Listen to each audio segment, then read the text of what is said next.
All right, guys. So I'm reading a book by your favorite president. I guess this book was written in the 80s. The Art of the Deal. Donald Trump. The Art of the Deal. So, chapter 1, Dealing, a Week in the Life. We're going to do this by segments. This first chapter is about 50 pages. Not going to be able to do that, but maybe 20, 30-minute segments. So, chapter 1, The Art of the Deal by Trump. A week in the life. I don't do it for the money. I've got enough, much more than I'll ever need. I do it to do it. Deals are my art form. Other people paint beautifully on canvas or write wonderful poetry. I like making deals. Preferably big deals. That's how I get my kicks. Most people are surprised by the way I work. I play it very loose. I don't carry a briefcase. I try not to schedule too many meetings. I leave my door open. You can't be imaginative or entrepreneurial if you've got too much structure. I prefer to come to work each day and just see what develops. There was no typical week in my life. I wake up most mornings very early, around 6, and spend the first hour or so of each day reading the morning newspapers. I usually arrive at my office by 9 and I get on the phone. There's rarely a day with fewer than 50 calls, and often it runs to over 100. In between, I have at least a dozen meetings. The majority occur on the spur of the moment, and few of them last longer than 15 minutes. I rarely stop for lunch. I leave my office by 6:30, but I frequently make calls from home until midnight and all weekend long. It never stops, and I wouldn't have it any other way. I try to learn from the past, but I plan for the future by focusing exclusively on the present. That's where the fun is, and if it can't be fun, what's the point? So Monday, 9 a.m. My first call is to Alan Ace Greenberg on the trading floor of Bear Stearns, a major Wall Street investment banking firm. Alan is the CEO of Bear Stearns. He's been my investment banker for the past 5 years, and he's the best there is. 2 weeks ago, we began buying stock in Holiday Inns. It was selling in the 50s. As of this morning, Alan tells me I own just over 1 million shares, or slightly more than 4% of the company. The stock closed Friday at $65 a share. Mostly, Alan says, because the word is out on the street that I've been a big buyer, and there's speculation I am planning a run at the company. The truth is, I'm keeping my options open. I may ultimately go for control of Holiday, which I think is somewhat undervalued. At the current stock price, I could get control for less than $2 billion. Holiday's 3 casino hotels could be worth nearly that much, and the company owns another 300,000 hotel rooms besides. A second option, if the stock price goes high enough, is to sell my stake and take a very nice profit. If I did that today, I'd already be up about $7 million. The third possibility is that Holiday may eventually offer to buy back my shares at a premium simply to get rid of me. If the premium is big enough, I'll sell.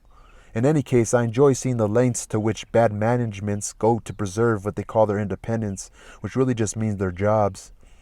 In any case, I enjoy seeing the lengths to which bad managements go to preserve what they call their independence, which really just means their jobs. Highlighting purposes for my daughter. You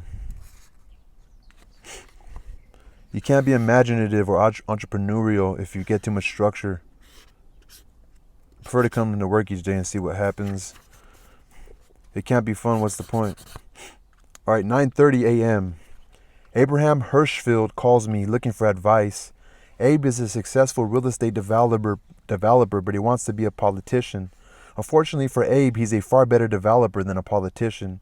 This fall, Abe tried to run for lieutenant governor against Governor Cuomo's hand-picked candidate, Stan Lundine. Cuomo led a court fight to get Hirschfield off the ballot on technical grounds, and sure enough, halfway into the campaign, the court ruled Hirschfield out. Abe knows I'm friendly with the governor, and he wants my advice now on whether he should endorse Cuomo or switch parties and endorse Cuomo's opponent. I tell him it's a no-contest question, stick with the winner, and a good guy at that. We set a meeting for Thursday. 10 a.m. I called Don Imus to thank him. Imus has one of the most successful radio shows in the United States on WNBC, and he's been helping to raise money for the Annabelle Hill Fund. I'm amazed at how this has snowballed into such a media event. It began last week when I saw a national news report by Tom Brokaw about this adorable little lady from Georgia, Mrs. Hill, who was trying to save her farm from being foreclosed. Her 67-year-old husband had committed suicide a few weeks earlier, hoping his life insurance would save the farm, which had been in the family for generations.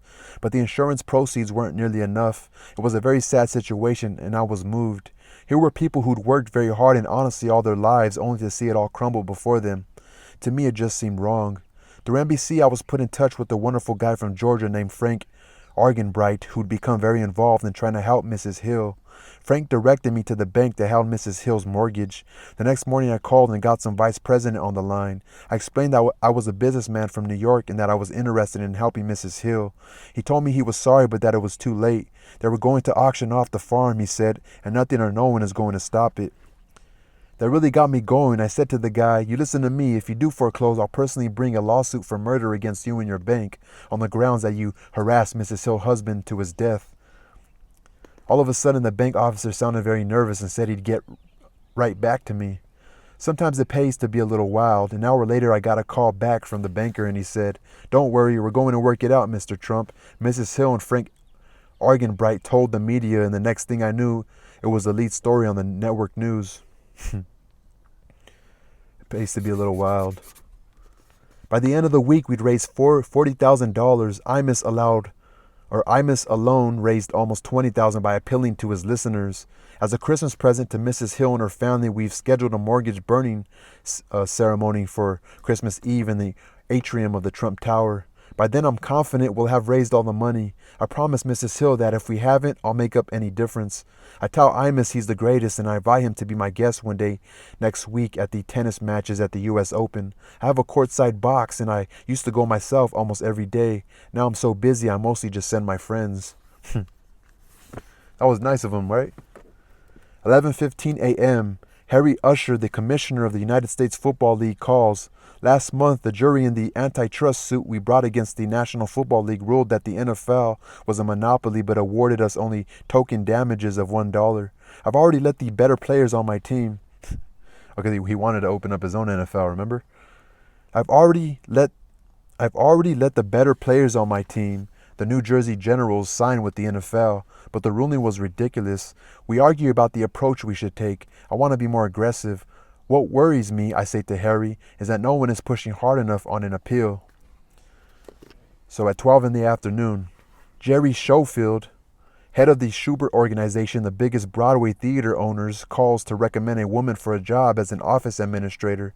He tells me the woman specifically wants to work for Donald Trump, and I say she's crazy, but I'll be happy to see her. We talk a little about the theater business, and I tell Jerry I'm about to take my kids to see Cats, one of his shows, for a second time. He asks if I'm getting my tickets through his office. I tell him that I don't like to do that sort of thing. "Don't be silly," he says. "We have a woman here whose job is to handle tickets for our friends. Here's her number. Don't hesitate to call." It's a nice gesture from a very nice guy. 1:15 p.m. Anthony Glideman stops by to discuss the Wollman Rink project. Glideman was housing commissioner under Ed Koch. At the time, we fought a lot, and even though I ended up beating him in court, I always thought he was bright. I don't hold it against people that they have opposed me. I'm just looking to hire the best talent wherever I can find it. Tony has been helping to coordinate the rebuilding of the Wollman skating rink in Central Park, a project the city failed at so miserably for 7 years. In June, I offered to do the job myself. Now we're ahead of schedule, and Tony tells me that he's set up a press conference for Thursday to celebrate the last important step in construction, pouring the concrete. It doesn't sound like much of a news event to me, and I ask him if anyone is likely to show up. He says at least a dozen news organizations have RSVP'd yes. So much for my news judgment. 2 p.m. I get deposed in a lawsuit we've brought against a contractor on Trump Tower. Halfway into the job, we had to fire the company for total incompetence, and we're suing for damages. I hate lawsuits and depositions, but the fact is that if you're right, you've got to take a stand or people will walk all over you. In any case, there's no way I could avoid depositions, even if I never brought a lawsuit myself. Nowadays, if your name is Donald Trump, everyone in the world seems to want to sue you. The fact is that if you're right, you got to take a stand, or people will walk all over you. So 3 p.m. I asked Norma Forderer, my executive assistant and the person who keeps my life organized, to bring me lunch, a can of tomato juice. I rarely go out because mostly it's a waste of time. 3:15, I put in a call to Sir Charles Goldstein. He's out, and I leave a message. He's a successful real estate attorney, but not one of my favorites. I'm pretty sure Charlie Goldstein is from the Bronx, but he's a very pompous guy and has a tendency to act like royalty, so I call him Sir Charles. Over the weekend, I heard that Lee Iacocca had hired Sir Charles to represent him on a deal in Palm Beach where Lee and I intend to be partners. Lee had no way of knowing about my past experience with Sir Charles. A while back, I was in the middle of making a deal with the guy who needed an attorney, and I recommended Sir Charles. The next thing I knew, Sir Charles was recommending to his client that he not make the deal with me. I couldn't believe it. This deal was to buy 2 condominium towers in the Palm Beach area. I own a house in Palm Beach, a spectacular place called Mar-a-Lago. And one day last winter, when I was down for the weekend, I went out to have lunch with some friends. On the way, a pair of beautiful gleaming white towers caught my eye. I made a couple of calls. It turned out they'd been built for about $120 million, and a major New York bank had just foreclosed on the developers. The next thing I knew, I was making a deal to buy the project for $40 million. A mutual friend, William Fugazi, first mentioned that Lee and I should do a real estate deal together. I think Lee is an extraordinary businessman who has done wonders in turning Chrysler around, and I also like him a great deal personally. So one thing led to another when we began talking about the towers. It's a substantial investment, and I'm not certain Lee is absolutely sure yet that he wants to go forward. If that's the case, it occurs to me he's done the perfect thing by hiring an attorney I don't like, and that's precisely what I intend to tell Sir Charles when he calls me back. 3:30 p.m. I call my sister, Marianne Berry, to discuss a recent decision in a lawsuit we are contesting in Atlantic City. Marianne is a federal court judge in New Jersey, and her husband, John, is a talented attorney I've used on many occasions. Can you believe they ruled against us? I asked her. Marianne is very smart. She obviously knows a lot more about the law than I do, and she's as surprised as I am. I tell her that I've arranged to have all the materials from the case sent to John immediately because I want him to handle the appeal. Says that's his sister, Marianne Berry. It's crazy when you have a lot of money, you even want your family members to play positions on the board that are going to help your company. 4 p.m. I go to our conference room to look at slides of potential Christmas decorations for the atrium in Trump Tower. The spectacular 6-story marble atrium has become one of the leading tourist attractions in New York City. More than 100,000 people a week come from all over the world to see it and shop in it, and it's now a symbol of the Trump organization. The atrium at Trump Tower. That's why I still get involved in details like what Christmas decorations we should use. I don't like most of what I'm shown. Finally, I see a huge and magnificent gold wreath for the entrance to the building and decide we should just use that. We should use just that. Or we should use just that. Sometimes, not often, but sometimes less is more. 4:30 p.m. Nicholas Reeby, a New Jersey attorney who handled the licensing of both my Atlantic City casinos, calls to say he's about to leave for Sydney, Australia to pursue a deal I'm considering. He tells me it's a 24-hour flight, and I tell him I'm very glad he's going instead of me. The deal, however, may be worth the trip. The government of New South Wales is in the midst of choosing a company to build and operate what they envision as the world's largest casino. We're a front runner for the job, and Nick is going over to meet with the key government people. He tells me he'll call from Australia as soon as he has any news. 5:15 p.m. I call Henry Kainsberg, the NBC executive in charge of choosing a new site for the network's headquarters. We've been courting NBC for more than a year, trying to get them to move to our West Side Yards site, 78 acres along the Hudson River that I bought a year ago, on which I've announced plans to build the world's tallest building. I know Henry has just been shown our latest plans for the site, and I'm following up. I mentioned that Bloomingdale's is dying to become the anchor store in our shopping center, which will give it real prestige. I also tell him the city seems very excited about our latest plans, and I say we expect to get our preliminary approvals in the next several months. Kainsberg seems enthusiastic. Before I get off, I also put in a plug for NBC's locating its offices in the world's tallest building. Think about it, I say. It's the ultimate symbol. I put in a plug for NBC's locating its offices in the world's tallest building. Think about it, I say. It's the ultimate symbol. 5:45 p.m. My 9-year-old son, Donnie, calls to ask when I'll be home.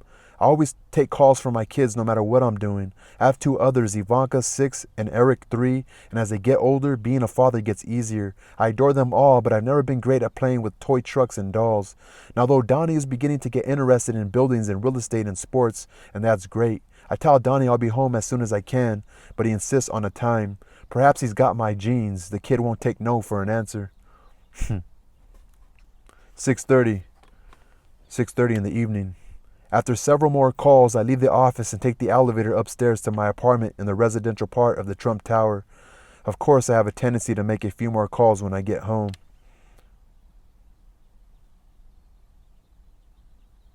His kids are upstairs.